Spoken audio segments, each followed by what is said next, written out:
കൊല്ലം ശാസ്താംകോട്ട മുതുവിലാക്കാട് പാർത്ഥസാരഥി ക്ഷേത്രത്തിലെ ഭരണസമിതി അംഗങ്ങൾക്ക് രാഷ്ട്രീയ ലക്ഷ്യമെന്ന് ആരോപണം. ഭരണസമിതി അംഗങ്ങളിൽ ഒരു വിഭാഗമാണ് ഇക്കാര്യം ഉന്നയിച്ചത്. ക്ഷേത്രത്തിന് മുന്നിൽ പൂക്കളമിട്ടതിനെതിരെ പരാതി നൽകിയത് അംഗങ്ങളോട് തീരുമാനിക്കാതെയാണെന്നും അവർ ജനം ടിവിയോട് പറഞ്ഞു. മനോജ് തയ്യാറാക്കിയ റിപ്പോർട്ട് കാണാം. മുതുവിലാക്കാട് പാർത്ഥസാരഥി ക്ഷേത്രത്തിലെ ഈ അത്തപ്പൂക്കളവുമായി ബന്ധപ്പെട്ട കേസ് അത് ഇവിടെയുള്ള 27 യുവാക്കൾക്കെതിരെയാണ് എടുത്തിരിക്കുന്നത്. ഈ നാട്ടുകാർക്കെതിരെയാണ്. എന്തായാലും ഇതുമായി ബന്ധപ്പെട്ട് ക്ഷേത്ര ഭരണസമിതിയുടെ നേതൃത്വത്തിലാണ് പരാതി നൽകിയിട്ടുള്ളത്. അതേസമയം തന്നെ ഈ സൈനികരോടൊപ്പം ഈ ചെറുപ്പക്കാരോടൊപ്പം നിൽക്കുന്ന ഭരണസമിതി അംഗങ്ങൾ കൂടെ ഇവിടെയുണ്ട്. ഒരു കുറച്ചുപേർ ഇവിടെയുണ്ട്. ഇവരുടെയൊക്കെ അറിവോടുകൂടിയാണ്, നിങ്ങളുടെയൊക്കെ അറിവോടുകൂടിയാണോ ഇത്തരത്തിലൊരു പരാതി നൽകിയിരിക്കുന്നത്? നമ്മുടെ അറിവോടുകൂടിയല്ല.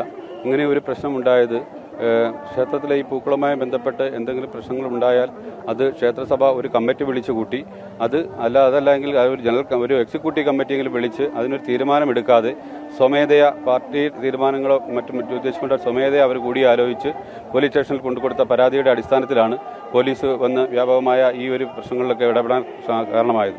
കൂടാതെ കഴിഞ്ഞ വർഷവും ഇതേ ഒരു അവസ്ഥ ഉണ്ടാവുകയുണ്ടായി. തിരുവോണ നാളിൽ ഇതേപോലെ അത്തപ്പൂക്കളമിട്ട് പല വിഷയങ്ങളുണ്ടായപ്പോൾ ഇവിടെ ക്ഷേത്ര അങ്കണത്തിൽ ഫുള്ള് പോലീസിൻ്റെ കാവലുകളും മറ്റുമുണ്ടായിരുന്നു.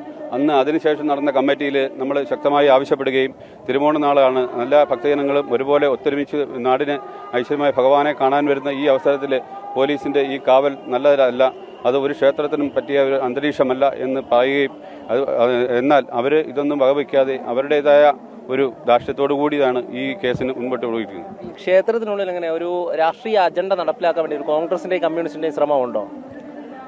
ഉണ്ടെന്ന് പറയാം. കാരണം ഞാൻ ഇപ്പോൾ ക്ഷേത്രസഭയിലൊരു അംഗമാണല്ലോ, അപ്പോൾ എക്സിക്യൂട്ടീവിലും ഉണ്ട് ഞാൻ. പക്ഷേ ഇപ്പോൾ എന്തെങ്കിലും ഒരു കാര്യം നടപ്പാക്കണമെങ്കിൽ എക്സിക്യൂട്ടീവിൽ അത് വലിയ ചർച്ചയൊന്നും ചെയ്യാറില്ല. അവർ പറയും ജനറൽ കമ്മിറ്റി നമുക്ക് വെക്കാമെന്ന് പറയും. പിന്നെ കാര്യം നടപ്പാക്കണമെങ്കിൽ ഞങ്ങൾ 6 പേരേ ഉള്ളൂ പ്രതിപക്ഷത്തിൽ നിൽക്കുന്നത്, മറ്റൊരു കൂടുതൽ പേരുണ്ട്. അപ്പോൾ അവരെന്ത് ചെയ്യും? അവർ പറയും ഭൂരിപക്ഷം നോക്കാമെന്ന്. എപ്പോഴും ഭൂരിപക്ഷത്തിൻ്റെ അടിസ്ഥാനത്തിലാണ് ഇവിടെ എല്ലാ കാര്യങ്ങളും നടപ്പാക്കുന്നത്. ഈ കയ്യൂക്കുള്ളവൻ കാര്യക്കാരൻ എന്ന് പറയുമ്പോൾ തന്നെ ആൾ കൂടുതലുള്ളത് കൊണ്ടാണോ ഈ സംഭവം? ആൾ കൂടുതലുള്ളതുകൊണ്ടാണ് ഈ സംഭവമൊക്കെ നടക്കുന്നത്. ഇത് തന്നെ ഈ അത്തപ്പൂക്കളം ഇടുന്നത് 17 വർഷമായി ഈ കുട്ടികൾ അത്തപ്പൂക്കളം ഇവിടെ ഇട്ടുകൊണ്ടിരിക്കുക.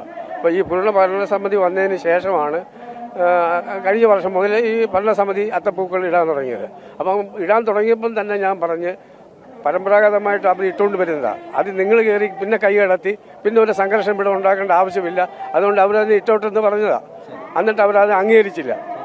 അപ്പോൾ എന്തായാലും അത്തരത്തിൽ അവരുടേതായിട്ടുള്ള ഇഷ്ടത്തിനുള്ള കാര്യങ്ങൾ മാത്രമാണ് ഈ ഭരണസമിതി ചെയ്തു വരുന്നത്. ഈ വിശ്വാസികളെ, അതായത് ഇവർ അത്തപ്പൂക്കളം ഇട്ടതൊക്കെ വിശ്വാസികളായിട്ടുള്ള യുവാക്കളാണല്ലോ ഇവിടെയുള്ള. സാധാരണ അവരെല്ലാത്തിനും സഹകരിക്കുന്നവരാണ്. വിശ്വാസികളായ കുട്ടികൾ മാത്രമാണ്.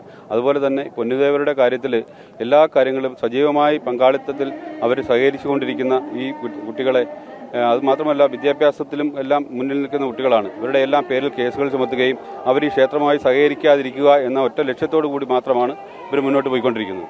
തീർച്ചയായും ഭരണസമിതി അംഗങ്ങളാണ്, അവരൊക്കെ തന്നെ വ്യക്തമാക്കുന്നത് ഈ കാര്യം തന്നെയാണ്.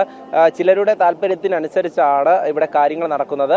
അതോടൊപ്പം തന്നെ ഈ യുവാക്കളുടെ പേരിൽ കേസെടുത്തതിന് പിന്നിലും ഇത്തരത്തിലുള്ള ലക്ഷ്യം തന്നെയാണെന്നാണ് പറഞ്ഞു വയ്ക്കുന്നത്. ബിജു പരൂരിനൊപ്പം എം മനോജ്, ജനം, കൊല്ലം.